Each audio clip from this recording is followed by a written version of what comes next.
ಬ್ರಹ್ಮವಿದ್ಯೆ ಬೇಕು ಅಂದ್ರೆ 4 ವಿಷಯಗಳನ್ನ ಹೇಳ್ತಾರೆ. ವರಿಷ್ಠ ಅಂದ್ರೆ ಶ್ರೇಷ್ಠ, ಅಂದ್ರೆ ಪರಾವಿದ್ಯೆ, ಅತ್ಯಂತ ಪರಾವಿದ್ಯೆ ಶ್ರೇಷ್ಠವಾದದ್ದು.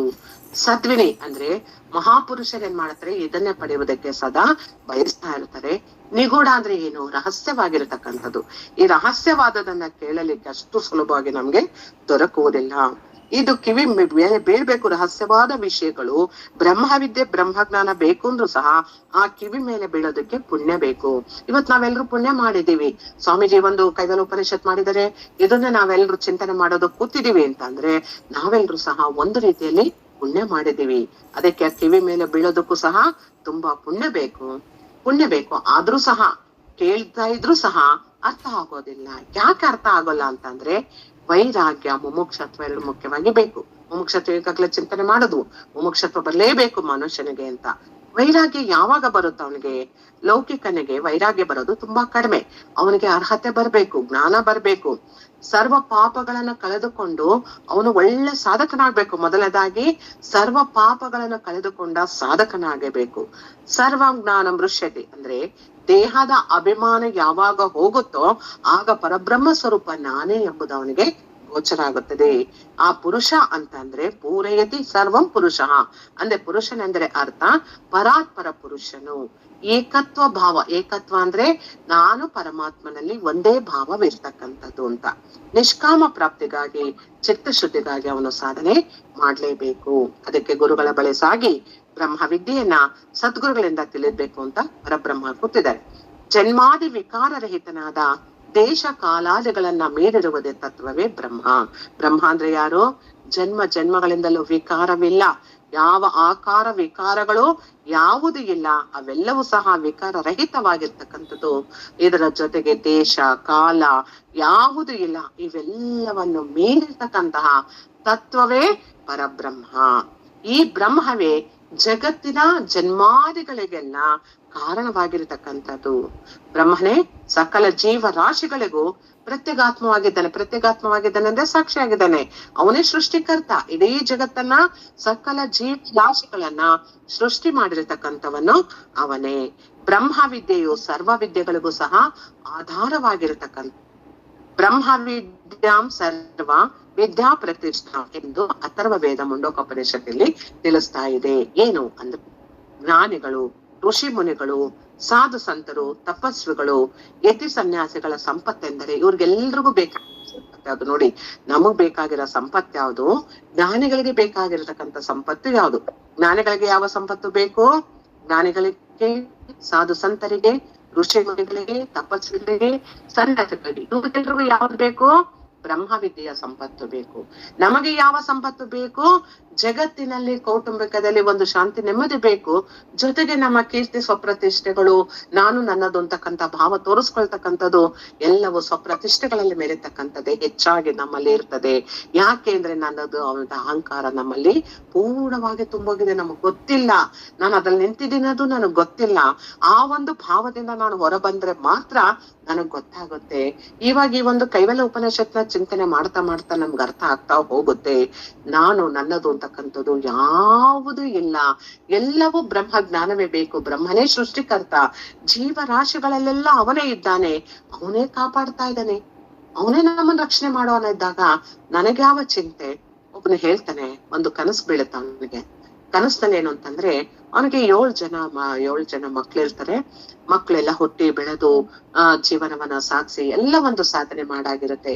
ಕೊನೆಗೆ 7 ಮಕ್ಕಳು ಸಹ ಮೃತ್ಯುವನ್ನ ಹೊಂದು ಬಿಡ್ತಾರೆ. ತುಂಬಾ ಬೇಸರ ಆಗೋಗುತ್ತೆ. ಮೃತ್ಯು ಹೊಂದ್ಬಿಟ್ರಲ್ಲ, 7 ಮಕ್ಕಳು ಸಹ ಯಾವ್ದೋ ಒಂದು ಅಪಘಾತದಲ್ಲಿ ಸಿಲುಕಿ ಮರಣ ಹೊಂದ್ಬಿಟ್ರಲ್ಲ, ಎಲ್ಲಾ ಮಕ್ಕಳನ್ನು ಕಳ್ಕೊಂಡ್ಬಿಟ್ನಲ್ಲ ಅಂತ ತುಂಬಾ ಚಿಂತೆ ಆಗ್ತಾ ಇದೆ. ದುಃಖದಿಂದ ಅಳ್ತಾ ಇದ್ದಾನೆ. ಏನ್ ಮಾಡ್ಬೇಕು ಅಂತ ಗೊತ್ತಾಗದೆ ಅಳ್ತಾ ಇದ್ದಾನೆ. ಅಳ್ತಾ ಇದ್ದಾನೆ. ಅಷ್ಟರಲ್ಲಿ ಅವನಿಗೆ ಎಚ್ಚರ ಆಗುತ್ತೆ. ಆವಾಗ ಗೊತ್ತಾಗುತ್ತೆ, ಓ ಇಷ್ಟೊತ್ತು ಕಂಡಿದ್ದು ನಾನ್ ಕನಸೇ ಅಂತ ಅಂದ್ಬಿಟ್ಟು. ಆವಾಗ ಅವನಿಗೆ ಓ ಕನಸ ಅಂತ ಸಮಾಧಾನ ಆಗುತ್ತೆ. ನಮ್ಗಷ್ಟೇ ತಾನೆ, ಹಬ್ಬ ಎಲ್ಲೋ ನಿಜವಾಗ್ಲೂ ನಡೆದೋಗ್ಬಿಡುತ್ತಾನೋ ಅಂತ ಆಗ ಕನ್ಸಲ್ ಸಮಾಧಾನ ಆಗುತ್ತೆ. ಆದ್ರೆ ಅದೇ ದಿನ ಮಧ್ಯಾಹ್ನ ಏನಾಗುತ್ತೆ, ಅವನಿಗೆ ಇರ್ತಕ್ಕಂಥ ಒಬ್ಬ ಪುತ್ರ, ಅವನು ಸಹ ಇದ್ದಕ್ಕಿದ್ದಾಗೆ ಹಾರ್ಟ್ ಅಟ್ಯಾಕ್ ಆಗಿ ಮರಣವನ್ನ ಹೊಂದ್ತಾನೆ. ಆವಾಗ ಬಂದು ಅಂಗಡಿಲಿ ಇರ್ತಾರವ್ರು, ನಿಮ್ಮ ಮಗ ಈಗ ಹೋಗ್ಬಿಟ್ರು, ಬನ್ನಿ ಮನೆಗೆ ಅಂತ ಹೇಳ್ತಾರೆ. ಆವಾಗ ಅವನಿಗೊಂದು ಥಾಟ್ ಬರುತ್ತೆ, ಯೋಚನೆ ಮಾಡ್ತಾನೆ, ಅಲ್ಲ ಕನಸಿನಲ್ಲಿ ಬಂದಂತಹ 7 ಮಕ್ಕಳು ನನ್ನ ಮಕ್ಕಳೇ, ಇಲ್ಲ ಪ್ರತ್ಯಕ್ಷವಾಗಿ ಈಗ ಮರಣ ಹೊಂದದ್ನಲ್ಲ ಅವನು ನನ್ನ ಮಗನೇ. ಆ ಮಕ್ಕಳಿಗಾಗಿ ಅಳಬೇಕಾ, ಈ ಮಕ್ಕಳಿಗಾಗಿ ಅಳಬೇಕಾ? ಇವರು ನನ್ನ ಮಕ್ಕಳಿಲ್ಲ, ಅವರು ನನ್ನ ಮಕ್ಕಳೇ. ಯಾರು ನನ್ನ ಮಕ್ಕಳು? ಹಾಗಾದ್ರೆ ಯಾರು ನನ್ನವರು? ಹಾಗಾದ್ರೆ ಇವರೆಲ್ಲ ಯಾರು ಅನ್ನೋ ಪ್ರಶ್ನೆ ಅವನು ಉದ್ಭವಿಸಿ ಚಿಂತನೆ ಮಾಡ್ತಾನೆ. ಕೊನೆಗೆ ಅವನಿಗೆ ಅರ್ಥ ಆಗುತ್ತೆ, ಈ ಕನಸಿನಲ್ಲಿ ಬಂದ ಮಕ್ಕಳು ನನ್ನವರಲ್ಲ, ಈಗ ಪ್ರತ್ಯಕ್ಷವಾಗಿರ್ತಕ್ಕಂಥ ಮಗನೂ ನನ್ನವನಲ್ಲ, ಯಾರು ನನ್ನವರಲ್ಲ, ಎಲ್ಲರೂ ಸಹ ಮಧ್ಯದಲ್ಲಿ ಬಂದು ಮಧ್ಯದಲ್ಲಿ ಹೋದವರು ಅಷ್ಟೇ. ಉಳಿತಕ್ಕಂಥವನು ನಾನೊಬ್ಬನೇ. ಹಾಗಾಗಿ ನನಗಾಗಿ ನಾನು ಯೋಚನೆ ಮಾಡ್ಬೇಕೇ ಹೊರತು ಈ ಸಂಸಾರ ಮಕ್ಕಳಿಗಾಗಿ ನನ್ನ ಬಗ್ಗೆ ನಾನು ಚಿಂತನೆ ಮಾಡದೆ ಸಂಸಾರಕ್ಕೆ ನನ್ನ ಸಮಯವನ್ನ ಮೀಸಲಾಗಿಟ್ಟೆ. ನನ್ನ ಜನ್ಮದ ರಹಸ್ಯ ನಾನು ತಿಳ್ಕೊಳ್ಳೋದಕ್ಕೆ ಸಾಧ್ಯ ಇಲ್ಲ ಅನ್ನೋದು ಅವನಿಗೆ ಅರಿವಾಗುತ್ತೆ. ನೋಡಿ ಅಲ್ವಾ, ಈ ದೃಷ್ಟಾಂತದಿಂದ ನಮ್ಗೆ ಅರ್ಥ ಆಗಿದ್ದೇನು? ನನ್ನನ್ನ ನಾನು ಅರ್ಥ ಮಾಡ್ಕೋಬೇಕು. ನಾನ್ ಯಾರು? ನಾನು ಎಲ್ಲಾದ್ರ ಬಗ್ಗೆ ಚಿಂತೆ ಮಾಡಿದೆ, ಎಲ್ಲರ ಬಗ್ಗೆನೂ ಮಾಡಿದೆ, ಎಲ್ಲರಿಗಾಗಿ ಶ್ರಮ ಪಟ್ಟೆ, ಎಲ್ಲರಿಗಾಗಿ ಜೀವನವನ್ನ ಮುಡಿಪಾಗಿ ಇಟ್ಟೆ, ಶ್ರಮಿಸಿದೆ, ಪೂರ್ಣವಾದ ಎಲ್ಲರಿಗೂ ಎಲ್ಲವನ್ನ ತೃಪ್ತಿ ಆಗುವಾಗೆ ಸಂಪಾದನೆ ಮಾಡಿ ಉಣಬಡಿಸಿದೆ, ತೃಪ್ತಿ ಜೀವನವನ್ನ ಕೊಟ್ಟೆ, ಅವರಿಗೆ ಬೇಕಾದ ಸಂಸ್ಕಾರ ಕೊಟ್ಟೆ, ಎಲ್ಲರಿಗೂ ಎಲ್ಲ ಕೊಟ್ಟೆ. ಹೌದು, ಅದು ನಾನೆಲ್ಲ ಕೊಟ್ಟಿದ್ದು, ಭಗವಂತನೇ ಕೊಟ್ಟಿದ್ದು. ಆದ್ರೆ ನಾನು ಕೊಟ್ಟೆ ಅಂತ ನಾನು ಅನ್ಕೊಂಡಿದ್ದೀನಿ, ಇರ್ಲಿ. ಆದ್ರೆ ಇವೆಲ್ಲವೂ ಇದಾದ್ಮೇಲೆ ಎಲ್ರಿಗೂ ಎಲ್ಲ ಕೊಟ್ಟೆ, ಆದ್ರೆ ನಾನೇನು ತಗೊಂಡೆ, ನನಗಾಗಿ ನಾನೇನ್ ಇಟ್ಕೊಂಡೆ? ಇದನ್ನ ತಿಳಿದುಕೊಳ್ಳುವುದೇ ಬ್ರಹ್ಮವಿದ್ಯೆ. ಇದೇ ನಿಗೂಢವಾಗಿರ್ತಕ್ಕಂಥ ರಹಸ್ಯ.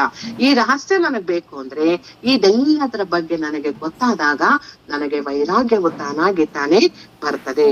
ಅದಕ್ಕೆ ನಿಗೂಢ ಎಂದು ಹೆಸರಿದೆ. ಅತ್ಯಂತ ಶ್ರೇಷ್ಠವು, ಮಂಗಳಕರವು, ಪವಿತ್ರವೂ ಆಗಿರ್ತಕ್ಕಂಥದ್ದು ಈ ಒಂದು ಬ್ರಹ್ಮವಿದ್ಯೆ. ಆ ಬ್ರಹ್ಮವಿದ್ಯೆಯನ್ನ ಪುಣ್ಯ ಪಾಪಗಳೇನ್ ಮಾಡ್ತದೆ, ಯಾವಾಗ ನಮ್ಗೆ ಬ್ರಹ್ಮವಿದ್ಯೆ ಪ್ರಾಪ್ತವಾಗುತ್ತೋ ಆವಾಗ ನಮ್ಮಲ್ಲಿರ್ತಕ್ಕಂತಹ ಪುಣ್ಯ ಪಾಪಗಳೆರಡೂ ಸಹ ಸುಟ್ಟು ಬೂದಿ ಮಾಡ್ಬಿಡ್ತದೆ. ನೋಡಿ, ಶೇಷವೂ ಉಳಿಯೋದಿಲ್ಲ, ನಾಶ ಆಗೋದಿಲ್ಲ, ಶೇಷ ಉಳಿತದೆ. ಬೂದಿ ಆಗೋಯ್ತು ಅಂದ್ರೆ ಶೇಷವೂ ಉಳಿಯುವುದಿಲ್ಲ. ಯಾವಾಗ ಉಳಿಯೋದಿಲ್ಲ? ನಾನು ಜಗತ್ತೇ ನಾನು ಅಂತ ನಂಬಿದ್ವಲ್ಲ, ನಾನೇ ಜಗತ್ತು, ಜಗತ್ತಿಂದ ನಾನು ಅಂತ ಅನ್ಕೊಂಡು ಎಲ್ಲವನ್ನ ಮನುಷ್ಯನನ್ನೇ ಕಾಪಾಡ್ತಕ್ಕಂಥದ್ದು ಅಂತ ನಾವು ತಿಳ್ಕೊಂಡ್ಬಿಟ್ವಲ್ವಾ? ಇದಕ್ಕೂ ಮೀರಿದ ಒಬ್ಬ ಭಗವಂತ ಇದ್ದಾನೆ, ಅವನು ನಮ್ಮನ್ನ ರಕ್ಷಣೆ ಮಾಡ್ತಾ ಇದ್ದಾನೆ. ಆದ್ರೆ ಅವನನ್ನ ಮರ್ತ್ಬಿಟ್ಟು ನಾವು ಮತ್ತೆ ಈ ಭೂಲೋಕದಲ್ಲಿ, ಸಂಸಾರದಲ್ಲಿ, ಈ ಒಂದು ಪಾಶದಲ್ಲಿ ಮುಳುಗು ಬಿಟ್ಟಿದೀವಲ್ಲ. ಮೋಹ ಮಮಕಾರಗಳ ಮಧ್ಯದಲ್ಲಿ ಸಿಲುಕಿಕೊಂಡು ಅಹಂಕಾರದಲ್ಲಿ ತೇಲಾಡ್ತಾ, ನನಗೆ ಗೊತ್ತಿಲ್ಲದೆ ಪಾಪ ಪುಣ್ಯಗಳನ್ನ ಸಂಪಾದನೆ ಮಾಡ್ತಾ ಜೀವನವನ್ನ ವ್ಯರ್ಥ ಮಾಡಿಕೊಂಡು ಬಿಟ್ನಲ್ಲ. ಎಂಥ ದೊಡ್ಡ ತಪ್ಪು ಮಾಡ್ಬಿಟ್ಟೆ. ಎಲ್ಲವೂ ವ್ಯರ್ಥವಾಯ್ತಲ್ಲ. ಎಲ್ಲರಿಗಾಗಿ ಶ್ರಮಿಸ್ತಾ ಇದ್ದೀನಿ, ಎಲ್ಲವನ್ನ ಮಾಡ್ತಾ ಇದ್ದೀನಿ, ಮಾಡ್ಬೇಕು, ಖಂಡಿತ 100ಕ್ಕೆ 100 ಸತ್ಯ, ಕರ್ತವ್ಯ ಮಾಡ್ಲೇಬೇಕು. ಆದರೆ ಆ ಕರ್ತವ್ಯವನ್ನ ಮಾಡ್ತಾ ನನ್ನ ಬಗ್ಗೆ ನಾನು ಚಿಂತನೆ ಮಾಡುವುದನ್ನೇ ಮರ್ತ್ಬಿಟ್ಟೆ ಅಂದ್ರೆ ಏನ್ ಅರ್ಥ? ಅದು ಒಂದು ಜನ್ಮದಲ್ಲ, ಪ್ರತಿ ಜನ್ಮದಲ್ಲಿ ಮರಿತೇನೆ ಇದೀವಿ, ಹುಡ್ತೀವಿ, ಸಾಯ್ತೀವಿ, ಮತ್ತೆ ಇದೇ ಸಂಸಾರ, ಇದೇ ಜಗತ್ತು, ಇದು ಪುರುಷ ಸ್ತ್ರೀ ಆಗಿರ್ತಾನೆ, ಸ್ತ್ರೀ ಪುರುಷನಾಗ್ತಾನೆ, ಸೊಸೆ ಆಗ್ತಾಳೆ, ಯಾವುದೋ ಒಂದು ಪಾತ್ರವನ್ನ ವಹಿಸ್ತೇವೆ. ನನ್ನ ಕರ್ಮಾನುಸಾರವಾಗಿ ನಾನು ಜನ್ಮಗಳನ್ನ ತಗೊಂತೀನಿ. ಪುಣ್ಯಗಳನ್ನ ಮಾಡಿದ್ರೆ ಮನುಷ್ಯನಾಗಿ ಹುಡ್ತೀನಿ, ಪಾಪಗಳಾಗಿ ಮಾಡಿದ್ರೆ ಪಶು ಪಕ್ಷಿ ಯಾವುದೋ ಒಂದು ಜನ್ಮಕ್ಕೆ ಹೋಗ್ತೀವಿ. ಹಾಗಾದರೆ ಜನ್ಮಗಳೇ ಕಳೆದೋಗ್ತಾ ಇದೆಯಲ್ಲ, ನನ್ನ ಬಗ್ಗೆ ನಾನು ತಿಳ್ಕೊಳ್ಳೋದಕ್ಕೇನು? ಯಾವಾಗ ನಾನು ನಿಂತ್ಕೊಳ್ಳೋದು? ಇದು ಯಾವಾಗ ಬರುತ್ತೋ ಆವಾಗ ನೋಡಿ ಗೊತ್ತಾಗೋಗುತ್ತೆ, ಇದು ಯಾವುದು ಶಾಶ್ವತವಲ್ಲ, ಎಲ್ಲವನ್ನ ಮಾಡ್ಬೇಕು, ಆದ್ರೆ ಯಾವುದಕ್ಕೂ ಅಂಟಿಕೊಳ್ಬಾರ್ದು. ನೀರಿನಲ್ಲಿ ಹುಟ್ಟಿದ ಕಮಲದಂತೆ ನಾನಿರ್ಬೇಕು. ಇನ್ನೂ ನಾವು ಅಡಿಗೆ ಮನೆ ವಿಚಾರದಲ್ಲಿ ತಗೊಂಡಾಗ ಚಪಾತಿ ಹಿಟ್ಟು ನಾವು ಯಾವಾಗ್ಲೂ ಉದಾಹರಣೆ ಕೊಡ್ತೀವಿ. ಆ ಚಪಾತಿ ಹಿಟ್ಟನ್ನ ಕಲಿಸಿದಾಗ ಎಷ್ಟು ರಂಪ ಆಗುತ್ತೋ ಅದೇ ನಮ್ಮ ಜಗತ್ತಿನ ಜೀವನದಲ್ಲಿ ಬರ್ತಕ್ಕಂತ ಕಷ್ಟ, ಸುಖ, ನೋವು, ದುಃಖ ಎಲ್ಲವೂ ಆನಂದವೂ ಇರ್ತಕ್ಕಂಥದ್ದು. ಆದ್ರೆ ಅದೆಲ್ಲ ಒಂದು ಹಂತಕ್ಕೆ ಬಂದ ಮೇಲೆ ಆ ಒಂದು ಬಟ್ಟಲಿಗೆ ಪ್ರತ್ಯೇಕವಾಗಿ ಚಪಾತಿ ಹಿಟ್ಟು ಕುಳಿತಿದೆ ಇಟ್ಟಿದಿವೇನೋ ಆಗಿರುತ್ತಲ್ಲ, ಆ ರೀತಿಯಾಗಿ ನಾನೂ ಸಹ ಜಗತ್ತಿಗೆ, ಸಂಸಾರಕ್ಕೆ, ಸಮಾಜಕ್ಕೆ ಎಲ್ಲವನ್ನ ಮಾಡು, ಪ್ರೀತಿಯಿಂದ ಮಾಡು, ಶ್ರದ್ಧೆಯಿಂದ ಮಾಡು, ಆದ್ರೆ ಯಾವುದಕ್ಕೂ ಅಂಟಿಕೊಳ್ಳಬೇಡ. ಇದು ತುಂಬಾ ಮುಖ್ಯವಾದ ಅಂಶ. ಅಂಟಿಕೊಳ್ಬೇಡ. ಅಂಟಿಕೊಂಡೆ ನನ್ನನ್ನ ಹಾಳು ಮಾಡ್ಕೊಂತಾ ಇರೋದು. ಈ ಅಂಟಿಕೊಳ್ಳುವುದನ್ನ ಬಿಟ್ಟು ನಾನು ಪರಮಾತ್ಮ ಸ್ವರೂಪಿ ಬ್ರಹ್ಮ ಜ್ಞಾನವನ್ನ ತಿಳ್ಕೋಬೇಕು, ಆ ಬ್ರಹ್ಮ ವಿದ್ಯೆ ನಾನು ಬೇಕೇ ಬೇಕು ಅನ್ನೋ ಒಂದು ಭಾವ ನನ್ನಲ್ಲಿ ಯಾವಾಗ ಮೂಡುತ್ತೋ ಗುರುವಿನ ಬಳಿ ಸಾಗಿ ನನಗಿನ್ನೇನು ಬೇಡ ಗುರುವೇ, ಸದ್ಗುರುವೇ, ನನಗ್ ಬ್ರಹ್ಮ ಜ್ಞಾನವೇ ಬೇಕು ಅಂತ ಕುಳಿತುಕೊಂಡು ಪ್ರತಿ ಪ್ರಶ್ನೆ ತದ್ವಿತಿ ಪ್ರತಿಪಾ ಪ್ರಣಿಪಾತೇನ ಪ್ರಶ್ನೆಗಳನ್ನ ಮಾಡ್ತಾ ಇದ್ರೆ ನಿಜವಾಗ್ಲೂ ಸದ್ಗುರು ನಮ್ಗೆ ಉತ್ತರವನ್ನ ಕೊಟ್ಟು ನಮ್ಗೆ ಒಂದು ಜ್ಞಾನವನ್ನ ಕೊಟ್ಟು ಹಾದಿಯಲ್ಲೇ ನಡೆಸ್ತಾರೆ. ಯಾವಾಗ ಆ ಒಂದು ಬ್ರಹ್ಮ ವಿದ್ಯೆ ನನಗೆ ಪ್ರಾರಂಭ ಆಗುತ್ತೋ, ಆ ಬ್ರಹ್ಮ ವಿದ್ಯೆಯಲ್ಲಿ ನನ್ನ ಜೀವನವನ್ನ ಸಾಗಿಸೋದಕ್ಕೆ ನಾನು ಯಾವಾಗ ತಯಾರಾಗ್ತೀನೋ ಆವಾಗ ನೋಡಿ ಎಲ್ಲವೂ ಸಹ ಪುಣ್ಯ ಪಾಪಗಳೆಲ್ಲ ಏನಾಗೋಗುತ್ತೆ, ಸುಟ್ಟು ಬೂದಿ ಆಗ್ಬಿಡ್ತವೆ. ಬ್ರಹ್ಮಜ್ಞಾನಿ ಆವಾಗ ಏನ್ ಪಡಿತಾನೆ, ಪರಮ ಪುರುಷವನ್ನೇ ಪಡೆದು ಬಿಡ್ತಾನೆ. ಬ್ರಹ್ಮಜ್ಞಾನಿಗೆ ಪುನರ್ಜನ್ಮವಾಗಲಿ ದೇಹಾಂತರವಾಗಲಿ ಇಲ್ಲ. ಯಾರು ಬ್ರಹ್ಮಜ್ಞಾನವನ್ನು ಪಡ್ಕೊಂತಾರೋ ಅವನಿಗೆ ಜನ್ಮವೇ ಇಲ್ಲ. ಪುನರಪಿ ಜನನಂ ಪುನರಪಿ ಮರಣಂ ಯಾವುದೂ ಇಲ್ಲ. ದೇಹಾಂತರವಾಗಲಿ ದೇಹದ ಅಂತರವೂ ಇಲ್ಲ. ಯಾಕೆಂದ್ರೆ ಎಲ್ಲ ನಡೀತಾ ಇರ್ತಕ್ಕಂಥದ್ದು ಈ ದೇಹ ಮನಸ್ಸು ಬುದ್ಧಿಗಳಿಗೆ ನಡೀತಾ ಇದೆ ಹೊರತು ಇದಕ್ಕೂ ನನಗೂ ಯಾವ ಸಂಬಂಧವಿಲ್ಲ ಅನ್ನೋದು ಬ್ರಹ್ಮಜ್ಞಾನವನ್ನು ಪಡೆದುಕೊಳ್ತಾ ನನಗೆ ಅರ್ಥ ಆಗ್ತಾ ಹೋಗ್ಬಿಡುತ್ತೆ. ಆಗ ನಾನ್ ಮಾಡೋದೇನ್ ಮಾಡ್ತೀನಿ, ಪ್ರತಿಯೊಂದು ಲೌಕಿಕವಾದ ಕರ್ತವ್ಯವನ್ನ ಚಿತ್ತ ಶುದ್ಧಿಗಾಗಿ ಮಾಡ್ತಾ ಹೋಗ್ತೀನಿ. ಒಂದು ಜ್ಞಾನ ಸಂಪಾದನೆಗಾಗಿ ಮಾಡ್ತೀನಿ, ಒಂದು ಪೂಜೆ ಮಾಡ್ತೀನಿ. ಒಂದು ಸಂಪ್ರದಾಯ ದೊಡ್ಡವ್ರು ಹೇಳಿದರೆ ಪೂಜೆ ಮಾಡ್ಬೇಕು ಅನ್ನೋ ಭಯ ಭಕ್ತಿಗಿಂತ ಹೆಚ್ಚಾಗಿ ನಿಜವಾದ ಆಂತರಿಕವಾದ ಭಕ್ತಿಯನ್ನ ನಾವು ಹೆಚ್ಚಿಸ್ಕೊಳ್ತೀವಿ. ಭಯಕ್ಕಾಗಿ ಪೂಜೆ ಮಾಡುವುದಲ್ಲ, ಭಯಕ್ಕಾಗಿ ಮಂದಿರಕ್ಕೆ ಹೋಗುವುದಲ್ಲ, ಭಯಕ್ಕಾಗಿ ಯಾತ್ರಾ ಸ್ಥಳವನ್ನ ಮಾಡುವುದಲ್ವೇ ಅಲ್ಲ. ಭಯದಿಂದ ಮಾಡಿದಾಗ ಮತ್ತೆ ನಾವು ಪುಣ್ಯ ಪಾಪಗಳನ್ನ ಪಡಿತಾನೆ ಹೋಗ್ತಾ ಇರ್ತೀವಿ. ಭಯ ಬೇಡ. ಯಾವುದನ್ನ ಮಾಡ್ತೀವೋ ಅದನ್ನ ನಿಜವಾದ ಭಕ್ತಿಯಿಂದ, ನಿಜವಾದ ಶ್ರದ್ಧೆಯಿಂದ, ಪ್ರೀತಿಯಿಂದ, ನಿಷ್ಕಾಮ ಭಾವದಲ್ಲಿ ಮಾಡಿದ್ರೆ ಅದು ಪೂರ್ಣ ನನ್ನದಾಗುತ್ತೆ. ಮಾಡ್ತೀವಿ, ಪೂರ್ಣ ನನ್ನದಾಗ ಯಾಕೆ ಮಾಡ್ಕೋಬಾರ್ದು, ಮಾಡ್ಕೋಬೇಕು. ಉದಾಹರಣೆ ಹೇಳ್ಬೇಕು ಅಂತಂದ್ರೆ, ಹೊಟ್ಟೆ ಹಸ್ತೋಗಿದೆ, ಹಸಿದು ಹೋದಾಗ 2 ದೋಸೆ ನನ್ ಮುಂದೆ ಇಟ್ಟಾಗ ದೋಸೆ ಬೇರೆಯವ್ರಿಗೆ ಕೊಡ್ತೀನಿ ನಾನು ಇಲ್ಲ. ಯಾಕೆ, ನನ್ನ ಹೊಟ್ಟೆ ಹಸ್ತೋಗಿದೆ, ನನ್ನ ಹೊಟ್ಟೆಗೆ ಬೇಕೇ ಬೇಕು ಅಂತ ಆ 2 ಪೂರ್ಣವಾಗಿ ನಾನೇ ತಿಂತೀನಲ್ವಾ, ಮತ್ತೆ ಯಾರಿಗೂ ಕೊಡೋದಿಲ್ಲ, ಆಮೇಲೆ ಬೇಕಾದ್ರೆ ಕೊಡ್ತೀವಿ. ಹಾಗೇನೆ ನನ್ನ ಹೊಟ್ಟೆ ತುಂಬೇಕು, ನನ್ನ ಮನಸ್ಸು ತುಂಬೇಕು. ಯಾವ ಹಸಿವಾಗಿದೆ ನನಗೆ, ಈ ಬ್ರಹ್ಮ ಜ್ಞಾನ ಬೇಕು, ನನ್ನ ಬಗ್ಗೆ ನಾನ್ ತಿಳ್ಕೋಬೇಕು, ನಾನ್ ಯಾರು, ನನ್ ಬಗ್ಗೆ ನಾನ್ ಚಿಂತನೆ ಮಾಡ್ಲಿಲ್ವಲ್ಲ, ಇದ್ರ ಬಗ್ಗೆ ನಾನ್ ಚಿಂತನೆ ಮಾಡ್ಬೇಕು ನಾ ಹಸಿವು ಆದಾಗ ಸದ್ಗುರು ಕೊಡ್ತಕ್ಕಂತ ಆಹಾರವೇ ವೇದಾಂತ ಜ್ಞಾನವೇ ಆ ಬ್ರಹ್ಮ ವಿದ್ಯೆಯೇ ನಮಗೆ ಸಂಪೂರ್ಣವಾಗಿ ದೊರಕುತ್ತದೆ. ದೊರಕಿದಾಗ ಪುಣ್ಯ ಪಾಪಗಳು ಯಾವುದು ಇರೋದಿಲ್ಲ. ಇವೆರಡು ಸುಟ್ಟು ಬೂದಿ ಆಗೋಗ್ತದೆ. ಪುನರ್ಜನ್ಮವೂ ಇಲ್ಲ, ದೇಹವು ಮತ್ತೆ ಹುಟ್ಟತಕ್ಕಂಥದ್ದು ಇರೋದಿಲ್ಲ. ಅದಕ್ಕೆ ಜನ್ಮಾಂತರಿಗೆ ಹೇತುವಾದ ಪುಣ್ಯವಾಗಲಿ ಪಾಪವಾಗಲಿ ಎರಡೂ ಇಲ್ಲ. ಯಾವಾಗ ಅವನಿಗೆ ಜ್ಞಾನೋದಯವಾಯ್ತೋ ಆಗ ಜ್ಞಾನಿಯು ಬ್ರಹ್ಮವನ್ನೇ ಹೊಂದುತ್ತಾನೆ. ಇಂಥ ಬ್ರಹ್ಮ ವಿದ್ಯೆಯನ್ನ ನಾವು ಪಡೆದುಕೊಂಡು ಮೋಕ್ಷವನ್ನ ಹೊಂದುವಂತಾಗಲಿ. ಹಾಗಾದರೆ ಈ ಬ್ರಹ್ಮ ವಿದ್ಯೆಯನ್ನ ನಾವು ಪಡ್ಕೊಳ್ಳೋದು ಹೇಗೆ, ಒಂದು ಪಾಪ ಪುಣ್ಯಗಳಿಸಿ ಆ ಸಾಧನೆ ಮಾಡಿ ನನಗೆ ವೈರಾಗ್ಯ ಬಂದು ತುರಿಯ ಸ್ಥಿತಿ ಬರೋದು ಹೇಗೆ? ಹಾಗಾದ್ರೆ ಯಾವ ಯಾವ ಸಾಧನೆ ಮಾಡ್ಬೇಕು? ಬ್ರಹ್ಮ ವಿದ್ಯಾ ಫಲಂ, ಬ್ರಹ್ಮ ವಿದ್ಯೆ ನನ್ನ ಫಲವನ್ನ ಕೊಡುತ್ತೆ ಅಂತ ಹೇಳಿದ್ರೆ ಆ ಫಲವನ್ನ ಪಡ್ಕೋಬೇಕಾದ್ರೆ ನಾವು ಯಾವ ಯಾವ ಸಾಧನೆಗಳನ್ನ ಮಾಡ್ಬೇಕು ಅನ್ನೋದನ್ನೇ ಈ ಒಂದು ಪೂರ್ಣವಾಗಿ ಮುಂದೆ ತಿಳಿಸ್ತಾ ಹೋಗ್ತಾರೆ. ನಾವು ಹಂತ ಹಂತವಾಗಿ ತಿಳಿತಾ ಹೋಗೋಣ. ಇಲ್ಲಿ ಎಲ್ಲ ಬರ್ತದೆ.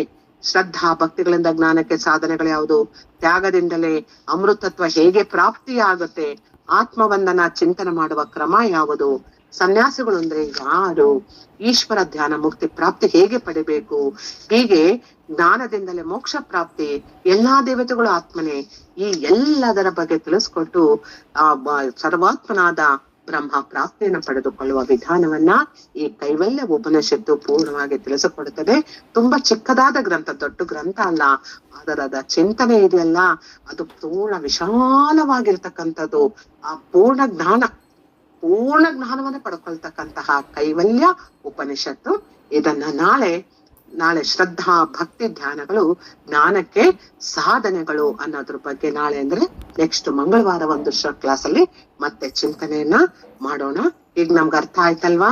ಈ ಒಂದು ಪಾಪ ಪುಣ್ಯಗಳು ಸುಟ್ಟು ಬೂದಿ ಆಗ್ಬೇಕು ಅಂದ್ರೆ ಬ್ರಹ್ಮ ವಿದ್ಯೆನ ಹೇಗ್ ಪಡ್ಕೋಬೇಕು, ಆ ಬ್ರಹ್ಮ ವಿದ್ಯೆನ ಪಡ್ಕೊಂಡ್ರೆ ಜನ್ಮಾಂತರಗಳು ಹೇಗೆ ಇರೋದಿಲ್ಲ, ಹೇಗೆ ನಾವು ಮೋಕ್ಷವನ್ನ ಪಡಿತೀವಿ, ಕೈವಲ್ಯ ಅಂತ ಅಂದ್ರೆ ಮೋಕ್ಷವೇ. ಆ ಅರಿವು ಅನಂತ ಅಮೃತವಾದ ಆನಂದವನ್ನ ಪಡಿತಕ್ಕಂಥದ್ದು. ಆ ರಹಸ್ಯವಾದ ಶ್ರೇಷ್ಠವಾದ ಬ್ರಹ್ಮವಿದ್ಯೆಯನ್ನ ನಾವು ಗುರುಗಳ ಬಳಿ ಸಾಗಿ ಗುರು ಸೇವೆಯನ್ನ ಮಾಡುತ್ತಾ ಆ ಮುಮುಕ್ಷತ್ವ ತೀವ್ರತೆ ತುರಿಯ ಸ್ಥಿತಿ ಬಂದು ಪೂರ್ಣ ಜ್ಞಾನವೇ ಬೇಕೆಂದು ಗುರುಗಳ ಬಳಿ ಸಾಗಿದಾಗ ಗುರುಗಳು ಹೇಗೆ ನಮ್ಗೆ ಜ್ಞಾನವನ್ನ ಅನುಗ್ರಹಿಸ್ತಾರೆ, ಆವಾಗ ಎಲ್ಲದರ ಬಗ್ಗೆ ಚಿಂತನೆ ಮಾಡಿದೆ.